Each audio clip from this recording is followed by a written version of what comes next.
У кожным асобным грамадстве смерць табуяваная тэма.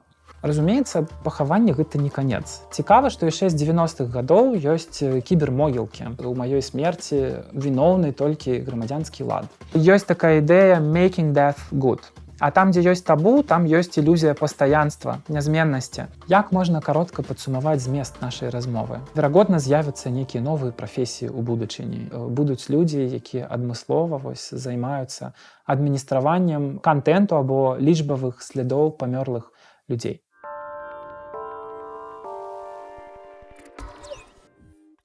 Тое, што смерць класічная тэма ў мастацтве, масавай культуры і ў навуцы, гэта зусім не дзіўна. Незалежна ад нашага стаўлення да смерці, усе людзі смяротныя, прынамсі ў некаторых сэнсах. І смерць вывучаюць у самых розных навуках, у дакладных, у медыцынскіх, у звязаных з асяроддзем, не адстаюць і сацыяльныя навукі, гісторыя, сацыялогія, антрапалогія. Апошнюю смерць цікавіць як з'ява на перасячэнні сацыяльнага і матэрыяльнага. Прычым яна разглядаецца тут як глыбока укарэненая ў штодзённасці, у руціне, нягледзячы на тое, што ў смерці ёсць статус чагосьці выбітнага і надзвычайнага. А што такога мы не ведаем пра смерць, што антрапалогія можа нам распавесці? Як смерць звязана з пытаннямі клопата, працы, грамадства, уласнасці, эканомікі? Спачатку лекцыі мы паразмаўляем пра варыятыўнасць памірання і смуткавання ў розных месцах, у розных гістарычных перыядах і сацыяльных групах. Потым я звярнуся да асноўных класічных ідэй разумення смерці ў антрапалогіі. Гэта разуменне смерці як працэсу, разуменне яе як сацыяльнай з'явы света жывых, як з'явы хутчэй сацыяльнай, чым індывідуальнай. Таксама мы паразмаўляем пра ідэю добрых смерцяў і дрэнных смерцяў і правільнага памірання. Затым я апішу асноўныя кантэксты, у якіх смерць разглядаецца ў антрапалагічных даследаваннях. Гэта клопат пра цела, якое жыве, не жыве або памірае, індустрыя вакол памірання, памяць ці камемарацыя і кантроль. Асобна мы пагутарым пра смерць і гараванне ў эпоху інтэрнэта. Я буду цытаваць антрапалагічныя працы з розных канцоў свету, але перыядычна буду прапанаваць для разваг таксама прыклады больш лакальныя з дзяржаўнага сацыялізму, старэйшых грамадстваў, грамадстваў у канфліктах, дзе ёсць зручныя і нязручныя, аплакваныя і неаплакваныя смерці. Перад тым, як пачаць размову пра антрапалогію смерці, я пералічу, каго ўсё-ткі смерць цікавіць. Пакажам, наколькі гэта міждысцыплінарны фенамен. Біолагаў цікавіць смерць як рэгенерацыя ці энергаабмен, як неабходная частка ўзнаўлення прыродных сістэм. Штосьці павінна паміраць, у тым ліку гвалтоўна, праз з'ядзенне, каб экасістэма працягвала існаваць. Смяротнасць, дарэчы, не зусім універсальная характарыстыка жывых істот. Ёсць і такія віды, напрыклад, губак і медуз, што не паміраюць ад старасці зусім. Іх жыццё заканчваецца толькі па знешніх прычынах, тыпу драпежнік напаў і з'еў. Між іншым, няма кансэнсусу, калі лічыць арганізм памёрлым да канца. Справа ў тым, што арганізмы рэдка паміраюць цалкам у адно імгненне. Вось спінны мозг, напрыклад, спыняе сваю актыўнасць пазней, чым галаўны мозг. Спыненне многіх працэсаў у арганізме не з'яўляецца незваротным. У многіх відаў распаўсюджаны, напрыклад, анабіёз, а людзі перажываюць кому ці клінічную смерць. З развіццём тэхналогій штучнага аднаўлення і падтрымання дыхання і сэрцабіцця стала таксама абмяркоўвацца, наколькі жыццё гэта якасць, стан асобнага арганізму, які выразна аддзелены ад знешняга свету. Ці нам трэба казаць пра сеткі і асамбляжы жыцця. Адзначу, што ў гэтай лекцыі мы спыняемся на смерцях асобінаў Homo sapiens, але, канешне, вывучаюцца не толькі яны. У юрыдычнай навукі свае прычыны цікавіцца смерцю, бо смерць спыняе адныя прававыя зносіны і спараджае іншыя. Не толькі пытанні пахавання, падпахавання і перапахавання, але таксама і пазыкі, маёмасці, завяшчанні, успадкоўвання і гэтак далей робяць смерць актуальнай прававой тэмай. Смерці ў множным ліку цікавіць дэмаграфію, прычым не менш за нараджэнне. Колькасць памёрлых на тэрыторыі ў адзінку часу, іхны ўзрост, судачыненне з паказчыкамі нараджэння крытычна важныя для сацыяльных і эканамічных працэсаў у папуляцыях рэчы. Эканамістаў цікавіць смерць па сумежных прычынах, бо сама дэмаграфічная структура ўплывае на эканоміку ў цэлым, і таксама індустрыя пахавання гэта самастойны фенамен. Многія пытанні, звязаныя з паміраннем і смерцю, ляжаць на перасячэнні дысцыплін. Напрыклад, это вызначэнне таго, калі лічыць паміранне завершаным. Гэта вельмі важна для перасадкі ўнутраных органаў чалавека, для донарства. Тое ж тычыцца тэм, якія звязаны з цяжарнасцю і рэпрадуктыўнымі правамі ў цэлым. Ну і сацыяльныя навукі часта змянялі погляд іншых навук на фенамены памірання і смерці. Напэўна, адно з самых знакамітых ранніх даследаванняў пра смерць у сацыяльных навуках належыць Эмілю Дюргейму. Яно прысвечана суіцыду. Сёння гэта класічнае сацыялагічнае даследаванне, дзе выдзяляюцца розныя віды самагубства. Выдзяляюцца яны ў залежнасці ад прычын, а таксама прыводзяцца статыстычныя дадзеныя.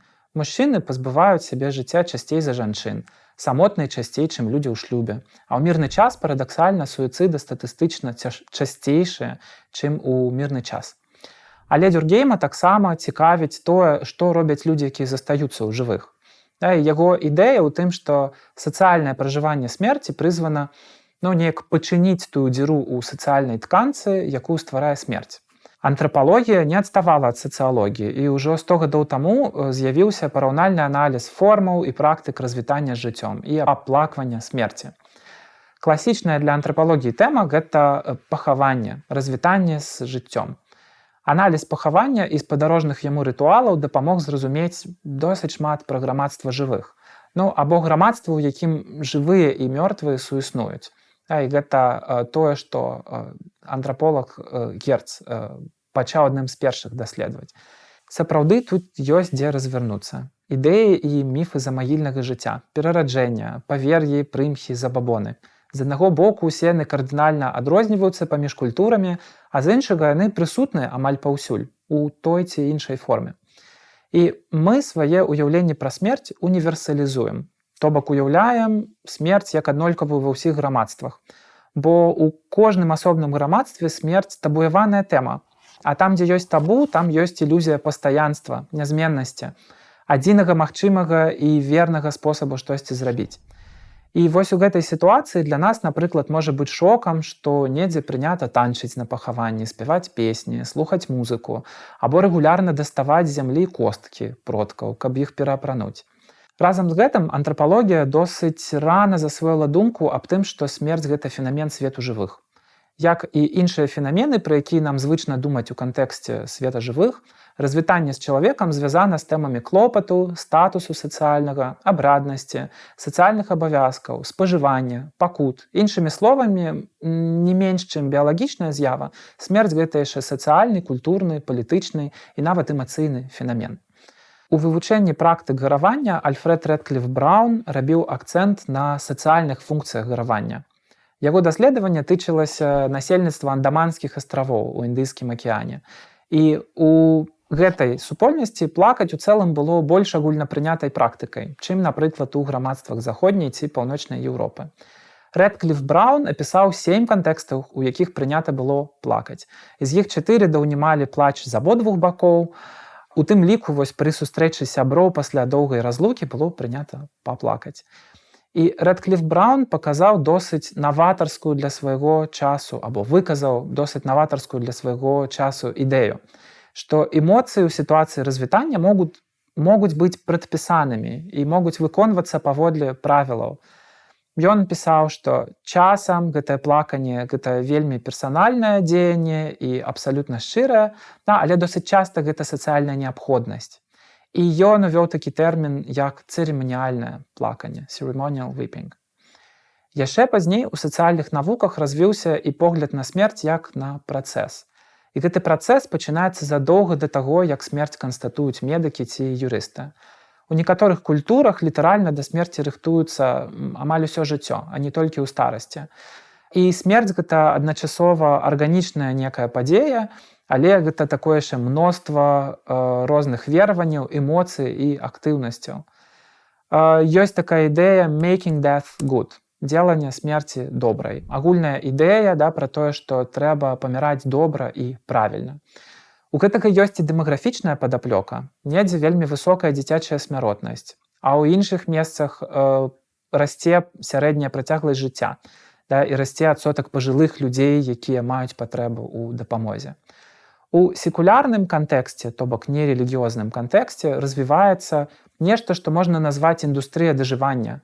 З клопатам пра старых людзей звязана мноства розных дылемаў, і ў еўрапейскай культуры гэты клопат часта стараюцца аддзяліць ад клопата пра паміранне, неяк прыхаваць гэты факт, што яны ў прынцыпе звязаны. Сама ідэя добрага памірання ў сучасным секулярным грамадстве звязана з пазбяганнем пакутаў. У фізічных пакутах досыць цяжка выдзеліць штосьці станоўчае ў гэтай культуры. Гэта адна такая суцэльная страта, лос. Это штосьці толькі негатыўнае. І акрамя таго, калі чалавек пакутуе і набліжаецца да смерці, яшчэ разрываюцца сацыяльныя стасункі. І, напрыклад, калі ў чалавека хранічная хвароба, то гэтае пакутаванне стае такім асабліва шматгранным, бо яно ўключае ў сябе яшчэ і пагаршэнне не толькі фізічных здольнасцяў, але і сацыяльных функцый. І людзі, якія пакутаюць ад хранічных захворванняў, могуць нават вырашыць самаізалявацца, заставацца ў межах дома, каб лепш справіцца з непрадказальнасцю свайго новага стану. Таксама яны баяцца стыгмы з боку грамадства, якое аддае перавагу фізічна і сацыяльна здольным, тым, хто яшчэ не знаходзіцца ў стадыі памірання. Такім чынам мы можам досыць часта назіраць сацыяльную сегрэгацыю хворых людзей, тых, хто лічыцца такімі, што набліжаюцца да смерці, і развіваецца думка пра тое, што трэба камусьці дэлегаваць такі клопат, такое турбаванне пра людзей, якія паміраюць. Напрыклад, такая функцыя дэлегуецца хоспісам. І антрапалогія вывучае працу ў хоспісах. Яна пачынала яе вывучаць як узаемадзеянне з целамі, але потым вывучала як эмацыйную працу. Але тыя, хто пазней рабілі этнаграфічныя даследаванні ў хоспісах, убачылі, што правесці гэты апошні час жыцця там таксама можа значыць для паміраючых новыя магчымасці, новыя сувязі, новыя досведы, замест фокуса на развітанні з тым, што іх раней суправаджала. Для разумення смерці вельмі важна разуменне эмоцый. І, канешне же, у адрозненне ад Рэдкліфа Брауна, многія сучасныя даследаванні глядзяць на эмацыйны складнік як на вельмі важны і шчыры. Але мы разумеем, што дэманстраваць свае эмоцыі, выражаць іх вонкі могуць не ўсе ў аднолькавай меры. Гэтыя магчымасці абмежаваны, абумоўлены сацыяльна. Не ў кожным грамадстве, напрыклад, бацькі могуць у аднолькавай меры дазволіць сабе гараваць па кожным памерлым дзіцяці. Нэнсі Шэпер-Хьюз паказвае на прыкладзе прамысловых мястэчак на паўночным усходзе Бразіліі, што там маці выпрацоўваюць разуменне пра дзяцей, якія жадаюць загінуць, каб іх сіблінгі маглі выжыць. І гэтаму прысвечана цэлая кніжка «Death Without Weeping» – «Смерць без плача» або без аплаквання. Гэта кніжка невесёлая. Там антрапалагіня аналізуе прычыны экстрэмальна высокай дзіцячай смяротнасці ў рэгіёне Пернамбука, бразільскім. Медыцына ў гэтым рэгіёне аказваецца недаступнай бедным, дзеці паміраюць вельмі часта ад недаедання і абязвожвання, а раней яшчэ і паміралі ад дэфіцыта доступу да вакцын. І Шэпер-Хьюз запісвае, як у гэтым кантэксце памерлыя дзеці амаль не аплакваюцца іхнымі маці. Адзіны, ад каго чакаецца выражэнне жалобы, гэта браты і сёстры, якія выжылі, якія на пахаванні нясуць гэтыя крыхатныя кардонныя трупы сваіх маленькіх сіблінгаў. Адсутнасць выражанага горя тут не варта разумець як прыкмету некай бездушнасці. Гэта стратэгія выжывання і эмацыйнага самазахавання. Таксама гэта прыклад суіснавання жывых і памёрлых. І куды ні паглядзі ў антрапалогіі, гэтае суіснаванне падкрэсліваецца. Дыхатамія паміж памёрлымі і жывымі абвяргаецца. Можна сказаць, што яны жывуць разам у розных формах. Боб Сімпсан піша, што ва ўсім свеце людзі робяць важнае адрозненне паміж памёрлым целам і памёрлым чалавекам або персонай. Персона звязана з іншымі праз складаныя сацыяльныя адносіны. І гэта ставіць пад сумнеў любую простую уяву пра фінальны канец. Іншымі словамі, некага простага спосаба аддзяліць факты смерці ад фактаў жыцця няма. Гэта такое пераплеценае адзінае цэлае. Смерць многімі разглядаецца як узнаўленне жыцця. Роберт Дежарле нават сцвярджае, што існуе глыбокая патрэба ў людзей стварыць нешта новае ў той самы момант, калі іншы чалавек перастае існаваць. Ён апісвае смерць і паміранне сярод такой сацыяльнай групы, як Йолма ў Непале. Ён паказвае, што там досыць часта аплакванне гэта творчы акт.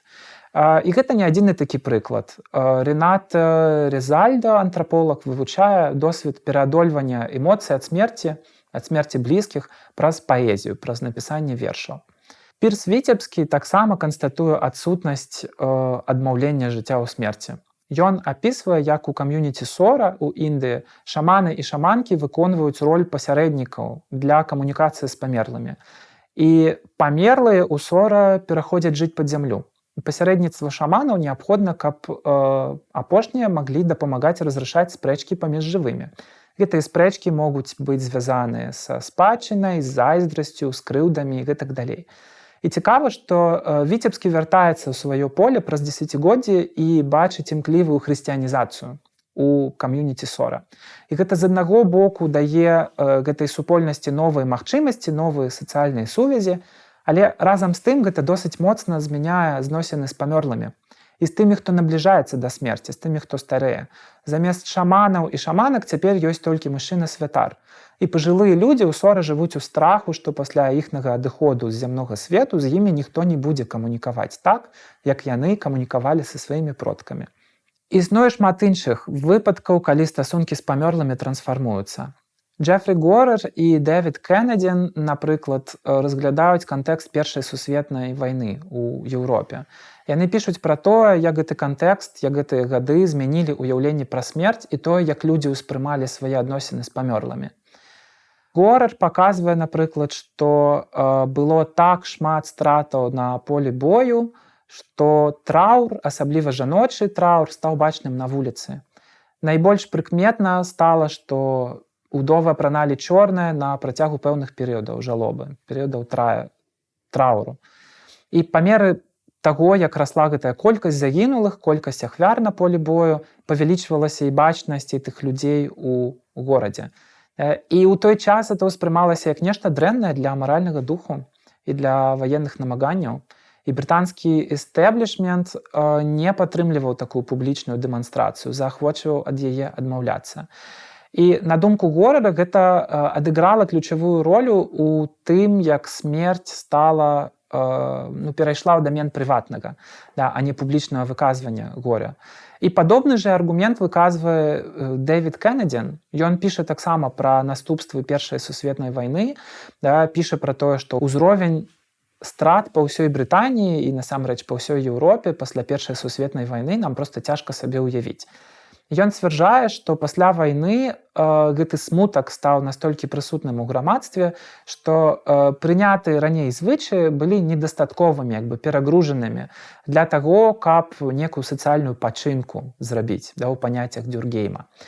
І ён піша пра тое, што не было целаў, якія можна было бы аплакаць звычным спосабам, і ў Брытаніі быў значны ўздым спірытуалізму, розных спірытуалісцкіх цэркваў, практык правядзення спірытычных сеансаў у надзеі на дыялогі з памерлымі. І ў пэўным сэнсе гэтая трансфармацыя адваротная таму, што Віцебскі апісвае ў кам'юніці Сора. Сора адварочваюцца ад сваіх памёрлых як актыўных удзельнікаў іх жыцця, а брытанскія жалобшчыкі тады з дапамогай спірытуалізму наадварот актыўна паварочваліся да памёрлых. І важна, што Першая сусветная вайна змяніла не толькі адносіны нацыі да смерці, але і, прынамсі, на нейкі час на адносіны з памёрлымі. Таксама гэтыя прыклады ілюструюць прыватызацыю смерці, яе пераход з грамадскага дамена ў прыватнае. І гэта же мы бачым у працы Філіпа Ар'еса. У яго вельмі такое манументальнае даследаванне, якое паказвае, як на працягу доўгага часу у Еўропе змяняліся адносіны са смерцю. Ён працаваў з рознымі сведчаннямі і рознымі дадзенымі. Глядзеў на гістарычныя крыніцы, на пахавальныя практыкі, на надмагіллі, завяшчанні, творы мастацтва, літаратуры і на іншыя ўказанні адносна таго, як адбывалася сацыяльнае жыццё памёрлых у мінулыя часы. Ён робіць такую агульную выснову, што за апошнюю 1000 гадоў адбыўся пераход ад так званай прыручанай смерці да так званай дзікай смерці. У прыватнасці Ар'ес звяртае ўвагу на тое, што смерць у мадэрную эпоху, калі развілася медыцына, яна стала спалучанай з нейкім медыцынскім умяшаннем. Раней яна была чымсьці больш прыродным, а цяпер стала больш разглядацца як індывідуальны супраціў, а калектыўнага прыняцця стала менш. У сувязі з прыватызацыяй, медыкалізацыяй і секулярызацыяй смерць стала мысліцца часцей як развітанне, а не як трансфармацыя або пераход. Адпаведна, змяніўся і спектр пытанняў, звязаны са смерцю. Больш позняя антрапалогія смерці стала ёмістым полем, дзе разглядаюцца шырокія дыскусіі пра гвалт, пакуты, медыцыну, суб'ектнасць, расу, пол, веру, мадэрнасць і секулярнасць сярод іншага. Гэта не поўны спіс. Увага таксама асабліва надаецца матэрыяльнасці смерці, уключна з такімі аспектамі, як гніенне, разлажэнне цела, абыходжанне з трупамі, з касцямі, з даўгамі, з маёмасцю. Пытанні суверэнітэту цела разглядаюцца. Калі глядзець кампаратыўна, то з паміраючым і памёрлым целам звязаны незлічоныя і амаль дыаметральна супрацьлеглыя практыкі ў свеце. Напрыклад, у Хадза, это такая этнічная група ў Танзаніі, клопату пра цела памёрлых вельмі мала. Яго хаваюць хутка, неглыбока, і важным лічыцца толькі тое, каб гіены не маглі яго раскапаць і з'есці. У хрысціянстве, як мы ведаем, усё зусім не так. Вельмі шмат розных рытуалаў, і ў многіх культурах з памёрлымі неаднакроць робяцца розныя маніпуляцыі. Тут можна для прыкладу прывесці ў праваслаўі абрад эксгумацыі, калі праз 5 гадоў пасля смерці цела дастаецца, раскопваецца і паказвае тым, хто смуткуе, гэтым смуткоўцам выразныя сляды стану душы. Ідэалам тут лічацца сухія белыя косці, каб ніякіх валасоў там не было і адзення. Такім чынам тады лічыцца, што душа бяспечна перайшла ў іншы свет. І варыяцыі такой працэдуры, яны шматлікія, яны сустракаюцца ва ўсім свеце, там, ад Партугаліі да Кітая. Тут можна таксама згадаць пра Фамадзіхану, гэта пахаванне на Мадагаскары, якое паўтараецца некалькі разоў. І ў ходзе гэтага пахавання парэшткі пераапранаюцца ў новае адзенне. То бок гэта літаральна такое пераварочванне костак, кожны пэўны адцінак часу. Яно прям некалькі разоў паўтараецца. Кэтрын Вердері, працуючы з усходнееўрапейскім кантэкстам, дэманструе, наколькі мёртвыя прысутныя ў жыцці грамадстваў усходнееўрапейскіх. Яна аналізуе іх палітычную значнасць, гэтых нябожчыкаў.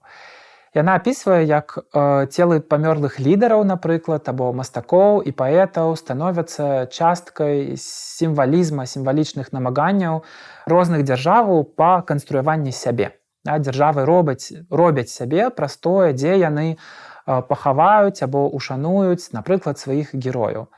І таксама Вердері піша пра тое, як мёртвыя увекавечваюцца ў бронзе ці ў камяні, у выглядзе помнікаў публічных, не толькі на могілках недзе, але і проста ў грамадскай прасторы.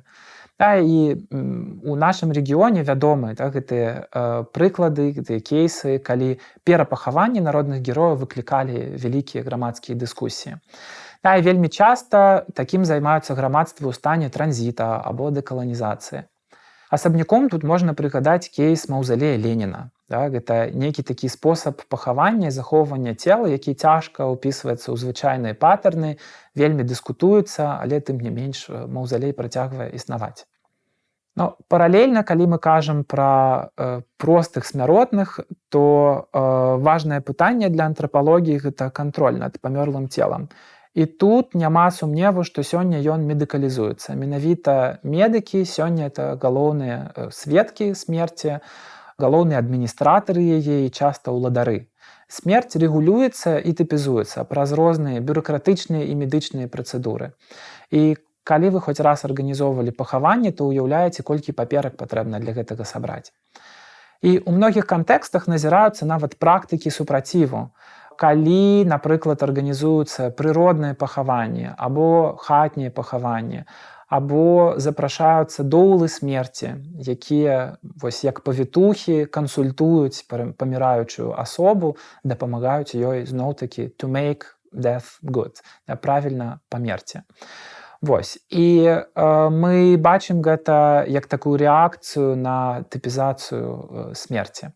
Сёння таксама актыўна вывучаюцца інавацыі вось у сферы крэмацыі і утылізацыі попелу. Людзі індывідуалізуюць пахаванні і, напрыклад, у Брытаніі ўсё большая колькасць сем'яў захоўваюць прах у розных лакацыях, і ёсць выпадкі, калі яны развейваюць прах над ракой, ці ў некай улюбёнай лакацыі памёрлага, недзе на некай горнай сцежцы. Могуць трымаць яго на покрыве або у выглядзе пярсцёнка, або закапваць попел на спартыўных стадыёнах і нават увадзіць пад скуру у выглядзе мемарыяльных тату. Адначасова шмат новых тэм для антрапалогіі з'яўляецца ў сувязі з біямедыцынай, з тым, што яна развіваецца. І мы сёння бачым развіццё рэгенератыўнай медыцыны, тканіннай інжынерыі і генетычнай інжынерыі і мадыфікацыі. І гэтыя тэхналогіі яны ўплываюць значна як на жыццё, так і на смерць. Таксама на ідэі цела, на ідэі асобы і каштоўнасці, якія абмяркоўваюцца ў гэтых дыскурсах, яны ўсё часцей змешваюцца з паняткамі са свету тэхналогій, рынку і капіталу. Хаця вось, напрыклад, у крыягеністаў, тых, хто займаецца замарозкай целаў, прынята спасылацца не на труп, а на пацыента. То бок вось замарожанае цела – гэта пацыент. Маргарет Лок у сваім даследаванні паказвае, як па-рознаму лакалізуецца жыццё ў целе ў розных культурах. Напрыклад, у ЗША, як яна паказвае, гістарычна гэта вось уява пра тое, дзе жыццё, яна ўсё больш такая нематэрыяльная, і мы можам бачыць акцэнт на свядомасці, і месцазнаходжанне асобы перамяшчаецца, так бы мовіць, у мозг і ў дух. А ў Японіі, напрыклад, жыццё разгляджаецца як такое, што ёсць у кожнай частцы цела, і яно не можа так лёгка быць лакалізаваны.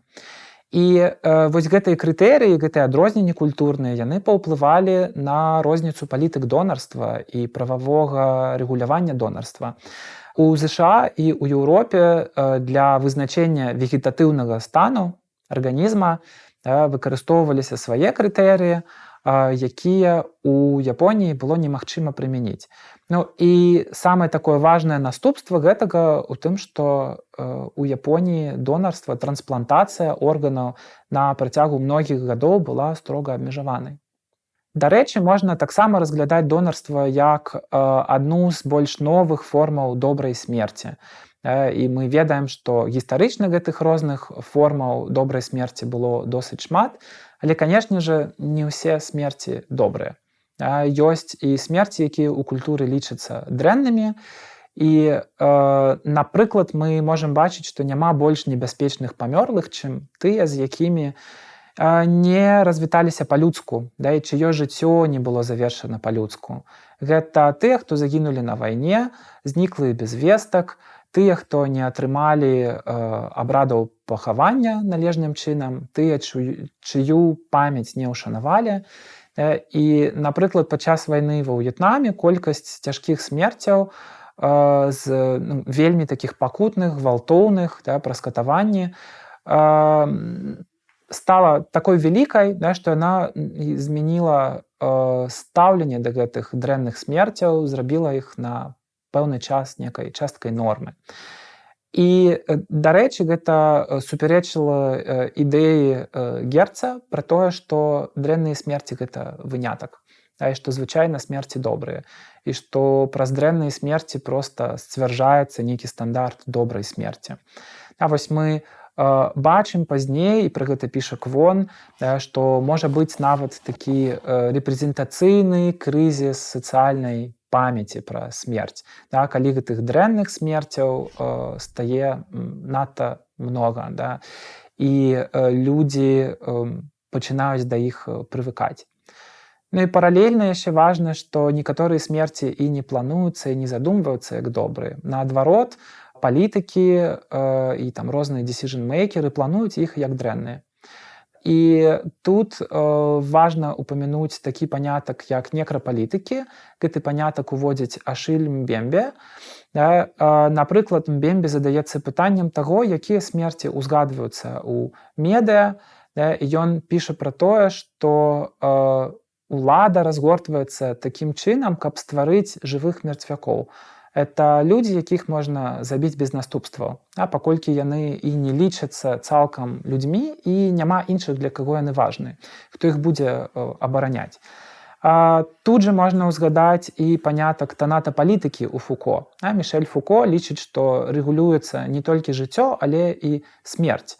І ён кажа пра bare death, голую смерць, у прыватнасці непатрэбных і маргіналізаваных людзей. І мы бачым праз этнаграфію, што не з усімі целамі абыходзіцца аднолькава, што можна глядзець, напрыклад, на тое, як абыходзяцца з загінулымі ў паўднёвай Афрыцы часоў апартэіду, як абыходзяцца з мёртвымі целамі ў разбуранай вайной Гватэмале, у Чыкаго пасля анамальнай спёкі, ва ўкраіне пасля ядзернай катастрофы. Гэта я ўсё адсылаю да рэальных антрапалагічных даследаванняў. З больш нядаўніх прыкладаў можна згадаць эболу, праз якую многія не смаглі выканаць свае абряды і развітацца з продкамі так, як прынята. Або яшчэ больш нядаўні прыклад — гэта пахаванні па скайпе праз пандэмію каронавіруса. Таксама траўматычны досвед, які многіх адрэзаў ад больш звычных формаў і больш звычных рытуалаў развітання з блізкімі. Таксама этнаграфія апісвае, як з рознымі целамі абыходзяцца па-рознаму ў залежнасці ад іхнай нацыянальнасці, ад таго, якія ў іх дакументы. Напрыклад, у сітуацыі пасля цунамі ў Таіландзе мы бачым, што абсалютна розныя былі працэдуры і рытуалы ў залежнасці ад характарыстык, якія былі ў людзей пры жыцці. Яшчэ адна сумежная тэма — гэта так званая грамадзянская крыміналістыка, citizen forensics. Гэта калі грамадзянская супольнасць або проста людзі, члены грамадства спрабуюць займацца крыміналістыкай, напрыклад, для таго, каб абвергнуць афіцыйныя гісторыі гвалта. Вось краіна вас па падручніках вучыць чамусьці адному, а актывісты паказваюць праз раскопкі, эксгумацыю і аналіз ДНК, што гвалт адбываўся неяк па-іншаму. У яго былі розныя памеры і іншыя формы, а не тыя, пра якія кажа ўлада. Ну і такіх прыкладаў досыць шмат у Аргентыне, у Мексіцы, у Калумбіі. Але мы пры гэтым можам таксама падумаць, напрыклад, пра курапаты у беларускім кантэксце. Ну і ў некаторых такіх кантэкстах мы бачым узаемадзеянне дзяржавы з актывістамі, у некаторых гэта менавіта вось такое выпрацоўванне альтэрнатыўных наратываў. Яшчэ, канешне, можа быць спрэчны статус у смерцяў з палітычнымі канатацыямі. Такія смерці могуць у адзін момант лічыцца дрэннымі, потым ставаць добрымі. І вось тут у якасці прыклада можна згадаць самападпал Ромаса Каланты у Літве ў 1972 годзе. Гэты юнак тады спаліў сябе у якасці пратэсту супраць палітыкі русіфікацыі, супраць савецкай акупацыі Літвы. І ён выкрыкнуў свабоду Літве каля музычнага тэатру на цэнтральнай вуліцы Каўнаса, каля фантану, дзе збіралася моладзь. І у ягонай кніжцы потым застаўся запіс: у маёй смерці віноўны толькі грамадзянскі лад. Агенты КДБ савецкага потым мелі праблемы з тым, каб ціха правесці пахаванне. Яны правялі яго на 2 гадзіны раней, чым гэта прадугледжвалася, для таго, каб не было масавага скаплення народу на развітанні з героем. Было відавочна, што яго сталі лічыць героем, і вельмі шмат людзей сабралося. І пасля вось такіх заўчасных пахаванняў пачаліся дэманстрацыі. У іх паўдзельнічала больш за 3000 людзей. Пераважна гэта была моладзь. І гэтую акцыю прыдушалі і міліцыянеры, і салдаты. І гэта досыць было гвалтоўна. І толькі у 1982 годзе Рома Скаланта атрымаў сваё звычайнае надмагілле. То бок на пачатку было затрымана 402 чалавекі за тое, што яны спрабавалі ўшанаваць яго памяць, а потым сёння ў незалежнай Літве ён стаў у цэлым героем. Паралель з беларускага кантэксту, пра якую тут можна падумаць, гэта забойствы Рамана Бандарэнкі і Александра Тарайкоўскага. Іх потым не дазволілі ўшанаваць улады, і многія, я думаю, згадаюць карцінку са сметнікам на месцы стыхійных мемарыялаў з кветаў. Але мы ведаем з іншых кантэкстаў, што многія смерці праз нейкі час могуць стаць добрымі. І гэта можа быць і кароткі час, як гэта з Нябеснай сотні адбылося, або доўгі час, як у кейсе Рома Скаланты. Але, тым не менш, такі статус у іх змяняецца гістарычна. Аксана Дудко таксама піша пра некрапалітыкі ў дачыненні да сучаснай гарадской прасторы. Яна цытуе даследаванні пра тое, як пэўныя лакацыі проста выракаюць сваіх насельнікаў і насельніц на сацыяльную ці нават на фізічную смерць. І гэта людзі з досведам бездомнасці, гэта квір-людзі, асабліва трансфемінныя. Яны сціраюцца з гарадскога ландшафту, проста няма ніякіх прастораў, у якіх ёсць умовы для іх выжывання. І смерці іх таксама робяцца небачнымі. Таксама можна тут згадаць пра карцэральную палітыку і смерці ў турмах, у дзяржаўных дамах састарэлых, у інтэрнатах для людзей з інваліднасцю. І многія іншыя выпадкі ёсць, калі смерць робіцца неаплакванай нікім. Смерць гэта таксама заўсёды абмен, і найбольш вядомы прыклад гэтага абмена это Харон, перавозчык прызраку Стікс, і падобныя фігуры сустракаюцца ў самых розных касмалогіях, ад Паўднёвай Амерыкі да Паўднёва-ўсходняй Азіі. І мы бачым, што гэтае пахаванне звязана з эканамічнымі працэсамі, нават з гандлем. Мы бачым, як трансфармацыі пахавальных практык уплываюць на эканоміку, і можна вось на Эфіопію, напрыклад, паглядзець, дзе адносна нядаўна з'явілася традыцыя ўзводзіць бетонныя магілы, і разам з тым, наадварот, адыходзіць у нябыт традыцыя пахавальных застолляў. Вось раней мы назіралі так званую практыку тазкар. Гэта дабрачынная трапеза, на якую запрашалі ўсіх ахвочых, там заўсёды было шмат людзей, і для некаторых людзей, верагодна, это нават было нешта важнае для таго, каб проста пракарміцца. І сёння ў Эфіопіі разгарнулася палеміка пра тое, як суадносіцца вось новая практыка бетонных надмагілляў і гэтае знікненне практыкі тазкару. Пішуць пра тое, што, мабыць, гэта цяпер крызіс гасціннасці ў грамадстве, а самі бетонныя надмагіллі яны запаўняюць вельмі шмат прасторы на тэрыторыі могілак, нашмат больш, чым гэта было раней. І ёсць нават канфлікты за тэрыторыю, дзе вось пахоўваць сваіх сваякоў. Мы бачым таксама, што смерць это развітая галіна самых розных бізнесаў, там звязаных з правам, з кветкамі, з помнікамі, з трунамі. І тут вось ёсць такі знакаміты прыклад з Ганы, дзе людзі на пахаванне замаўляюць сабе труны досыць незвычных формаў, там ёсць такая разнастайнасць, і часта гэта труны ў форме прадмета, які памёрлы любіў больш за ўсё пры жыцці. Гэта можа быць мабільны тэлефон, гэта можа быць, напрыклад, аўтамабіль, гэта можа быць лэптоп і гэтак далей. І адначасова, канешне, гэта не толькі эмацыйная спецыфіка пахавання ў Гане, але гэта таксама і эканамічная спецыфіка, таму што ёсць некая канкурэнтнасць. Людзі не могуць сабе у аднолькавай ступені дазволіць шыкоўныя труны. Ну, і эканомікі пахавальнага бізнесу, яны часта звязаныя з кантэкстамі жыцця жывых, яны трансфармуюцца. Яны трансфармуюцца, напрыклад, у беларускім кантэксце. Вось такая нататка з мінскай праўды мне патрапілася, што ў Мінску на пачатку 2000-х крэміраванне абіралі толькі 13% выпадкаў, але потым гэты паказнік дасягнуў 55%, і паслугі мінскага крэматорыя, які, дарэчы, адзіны ў краіне, яны карыстаюцца попытам не толькі ў Беларусі.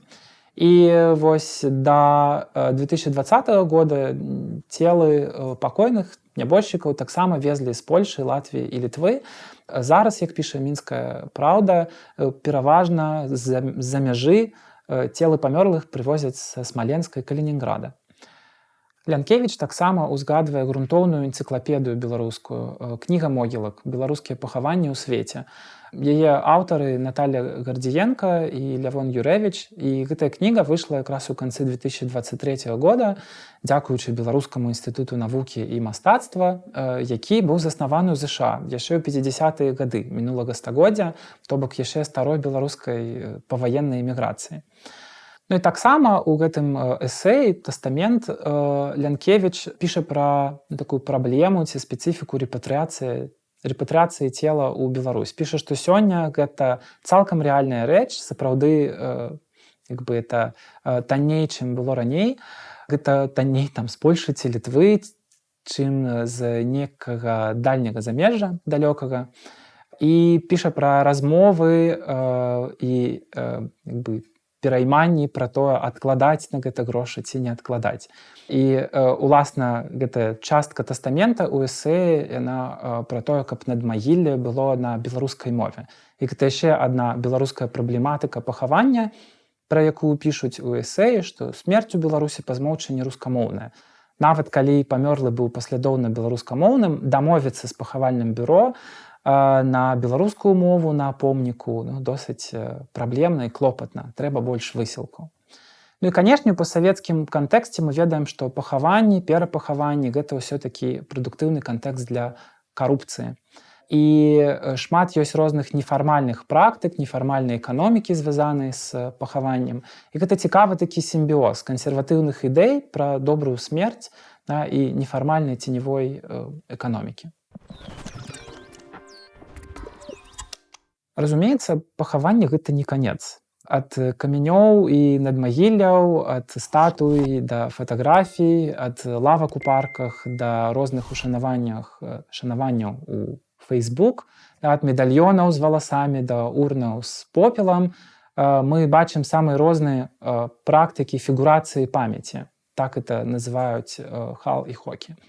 Мы бачым, што практыкі ўзгадвання досыць доўгага, працяглага, яны з'яўляюцца ўвесь час, з'яўляюцца пад уплывам тэхналогій.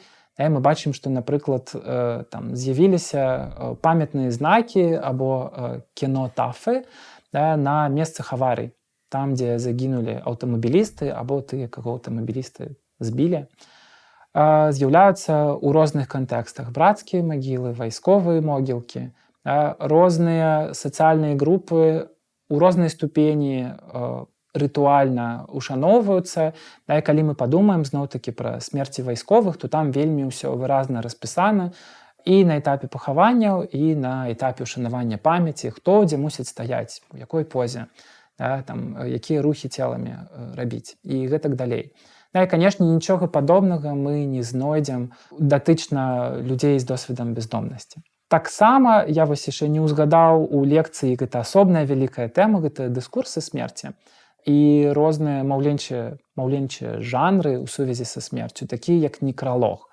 Што людзі кажуць на смерць кагосьці, што людзі пішуць на помніках, як медыа піша пра розныя віды смерцяў, якія ёсць эўфемізмы і якія ёсць умаўчанні, розныя замены, якія медыа выкарыстоўваюць для таго, каб сказаць пра смерць. Калі мы глядзім на постсавецкі кантэкст, то, канешне, тут важна глядзець на гэты савецкі бэкграунд, у якім погляд на смерць выразна трансфармаваўся і досыць рэзка. Мы разумеем, што, па-перш, быў была такая хваля забарон папярэдніх традыцыйных практык развітання з целам, быў упор на атэізм, быў пераслед рэлігіі, была пабудова новага чалавека. І вось ёсць такая кніга «Новаму чалавеку новая смерць» Анны Сакаловай. І вось там, напрыклад, у главе «Пахаронны футурізм» разглядаюцца пахаванні пратэсныя, рэвалюцыйныя і статусныя. Но разам з тым мы добра ведаем, што ў савецкі час шырока былі распаўсюджаны і нефармальныя практыкі памінак, і яны былі як з хрысціянскім уплывам, так і з уплывам іншых рэлігій, але таксама яшчэ і з паганскімі элементамі. То бок гэта досыць такія сінкрэтычныя практыкі, ад усяго па трошку. Сёння, відавочна, антрапалогію цікавіць смерць у лічбавай прасторы. І гэта частка тэмы камемарацыі. Антраполагі задаюцца пытаннем, як інтэрнэт змяняе спосабы, у якія мы паміраем, і спосабы таго, як мы аплакваем іншых. Інтэрнэт уплывае на многія сучасныя канцэпцыі ў даследаваннях смерці. А самі гэтай канцэпцыі якраз распрацоўваюцца, каб асвятляць, што там адбываецца ў інтэрнэце. У такія канцэпцыі, сярод такіх канцэпцый можна ўзгадаць секвестрацыю або ўтойванне смерці, пазбаўленне правоў на гора, асабістае горе, сацыяльная смерць, наратывы хваробы, працяглыя сувязі з памёрлымі і прысутнасць памёрлых у грамадстве. Некаторыя з наступстваў інтэрнэту для памірання і горя адносяцца да развіцця Web 2.0 у 2000-х. Калі з'явіўся 2.0, Web 2.0, то падвысілася інтэрактыўнасць інтэрнэту і лёгкасць, з якой не эксперты могуць загружаць туды тэксты, выявы, гукі, пастаянна іх змяняць, сумесна іх змяняць. І, канешне, гэта ўсё таксама адбіваецца на тым, як памёрлыя прысутнічаюць у жыцці жывых. Мы бачым, што больш даследаванняў мемарыялізацыі ёсць, чым уласна смерці. То бок вывучаюцца пасты, некралогі, паштоўкі, эпітафіі і гэтак далей і таму падобнае. То бок тое, што пасля смерці ў сеціве застаецца, але пры гэтым вывучаецца і сам працэс памірання, тое, як вось ён мяняецца, калі ў людзей ёсць доступ у інтэрнэт. У прыватнасці вывучаюцца групы ўзаемападтрымкі. Напрыклад, людзі, у якіх ёсць смяротны дыягназ, сёння могуць у любы момант, у любы час, сотня зайсці ў канкрэтную лакацыю ў інтэрнэце. Больш непасрэдную сувязь са смерцю маюць так званыя assisted suicide websites, сайты па дапамозе ў суіцыдзе. І вось такія сайты ў некаторых юрысдыкцыях забаронены, але ў іншых яны вельмі папулярныя. Ёсць палеміка, у тым ліку сярод медыцынскіх работнікаў, ці гэта нармальна мець такія сайты, ці павялічваюць яны, ці памяншаюць верагоднасць самагубства або голаду, напрыклад. Але з іншага боку, карыстальнікі гэтых сайтаў досыць часта вельмі цануюць іх, у прыватнасці цануюць іх як прытулак ад прафесійнага або сямейнага нагляду. Яны бачаць у гэтых сайтах такі safe space свайго роду. Ідзе паралельна таксама дыскусія пра доступ пажылых да інфармацыі пра смерць і інфармацыі пра смерць онлайн. Вось абмяркоўваюць, наколькі гэта карысна, наколькі можа гэта павялічыць палярызацыю паміж тымі пажылымі, якія дыгітальна прасунуты, і паміж тымі, якія не карыстаюцца і не могуць карыстацца інтэрнэтам. Змяняецца руціна пахавання. У Злучаных Штатах, напрыклад, некаторыя пахавальныя бюро маюць старонку памёрлага ў Facebook, якая адлюстроўваецца на экране. І інтэрнэт таксама дазваляе віртуальна прысутнічаць на пахаванні. Можна это пахаванне трансляваць для тых, хто не можа там прысутнічаць, або, напрыклад, абірае там не прысутнічаць, не ўдзельнічаць асабіста. Ну і тут можна таксама падумаць і пра новую рэчаіснасць Беларусі, у якой вялікая колькасць людзей не можа паехаць на пахаванне сваіх бабуляў і дзедуляў, мамаў і татаў, адпаведна, толькі можа папрысутнічаць праз Zoom на пахаванні. Існуюць таксама онлайн-пахаванні і жалобныя цырымоніі для тых, хто былі знаёмыя між сабой толькі ў інтэрнэце. І гэта досыць новая, незвычная сітуацыя. Напрыклад, калі фізічна памірае член кам'юніці онлайн-гульняў, то іншыя чальцы гэтай суполкі могуць нават рытуальныя пахаванні онлайн арганізоўваць. І вось вывучаецца, напрыклад, у Хаверіне такі выпадак, калі супольнасць онлайн-гульцоў віртуальна пахавала 13гадовую дзяўчынку, якая памёрла ад лейкеміі і якая была майстрыцай, асам гэтай гульні. Яны на пахаванні зладзілі паветраны парад, каб яе вось ушанаваць і з ёй развітацца. Цікава, што яшчэ з 90-х гадоў ёсць кібермогілкі. Яны прапаноўвалі свае паслугі тым, хто смуткуе, і яны на пачатку былі не вельмі інтэрактыўнымі нават. Вось больш сучасныя даюць больш магчымасці нешта змяняць і неяк узаемадзейнічаць з кантэнтам. Досыць доўга ў антрапалогіі сцвярджалася, што ў сучаснасці паміраючыя і памёрлыя ізалююцца. Яны ізалююцца ў спецыяльныя месцы, такія як бальніцы, хоспісы, могілкі, там, дзе яны не будуць парушаць паўсядзённую плынь сучаснага жыцця. Але калі мы вось глядзім на новае тысячагоддзе і на спецыялізаваныя мемарыяльныя месцы ў інтэрнэце, то мы бачым, што як бы зноў смерць з'яўляецца ў публічнай прасторы проста ў іншых формах. Ну і мы бачым, што па-перш, сёння значна саступаюць па колькасці гэтыя спецыяльныя месцы для ўшанавання памяці памёрлых, і саступаюць яны месца Фейсбуку, напрыклад. То бок гэта досыць цікавы факт, што на пачатку онлайн з'явіліся акаунты памёрлых, і толькі потым туды прыйшлі і жывыя.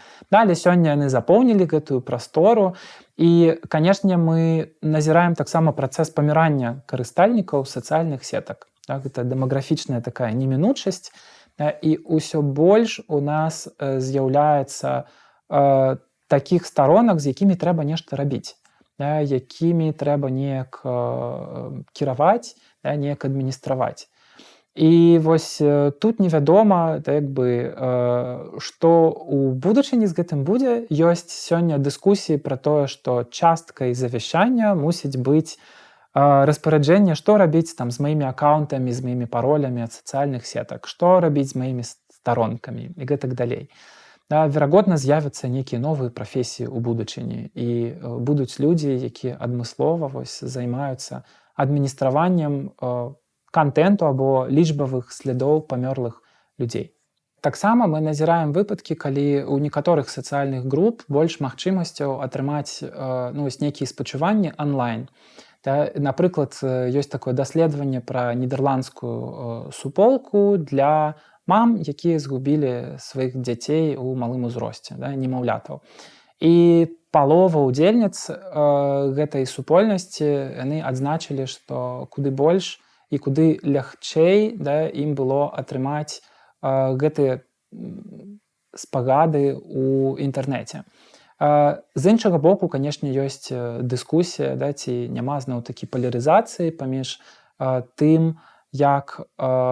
тымі, хто ідзе па спачування ў інтэрнэт, і тымі, хто чакае гэтага спачування ад людзей офлайн. Верагодна, для кагосьці спачуванне ў інтэрнэце не такое паўнавартаснае. У гэтым кантэксце цікава таксама, што смутак у розных культурах прынята выражаць неаднолькавым чынам, і, напрыклад, у Японіі ці там у Ірландыі смутак па незнаёмых вам людзях гэта нешта больш прынятае. А вось у многіх іншых сучасных грамадствах гэта не так. Лічыцца досыць дзіўным неяк выражаць жалобу па людзях, якіх вы ніколі не бачылі. І вось сёння, калі мы глядзім на онлайн-прастору, то зноў-такі гэты смутак па тых, каго мы ніколі не ведалі, становіцца чымсьці больш рутынным, звычайнай практыкай некай. Ну і кажуць пра тое, што дамадэрнае грамадства, як правіла, стварала грамадства тых, хто страцілі блізкіх, сучасныя грамадствы або мадэрныя грамадствы, яны, як правіла, ствараюць індывідаў, якія страцілі блізкіх, а постмадэрныя групы ўзаемадапамогі, онлайн ці офлайн, яны ствараюць супольнасці тых, хто страціў блізкіх. І мы бачым, што пад уплывам новых медыа неяк грунтоўна змяняецца гэтая традыцыя гаравання. І мы бачым, што сёння гэтыя тэхналагічныя інавацыі робяць больш магчымым нейкі калектыўную арганізацыю, каардынацыю гаравання ў існуючых сацыяльных сетках. Калі трошкі паглядзець у мінулае, то мы пабачым, што MySpace, калі хтосьці помніць такую соцсетку, яны адпраўлялі памёрлых у асобны раздзел.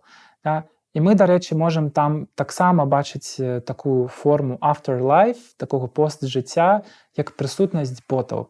То бок там у перамешку са шчырымі словамі жалобы, спачування, мы бачым розныя яшчэ ўсякія рэкламы. Некаторыя з іх могуць счытвацца як амаральныя. І некаторых гэта нават траўмуе.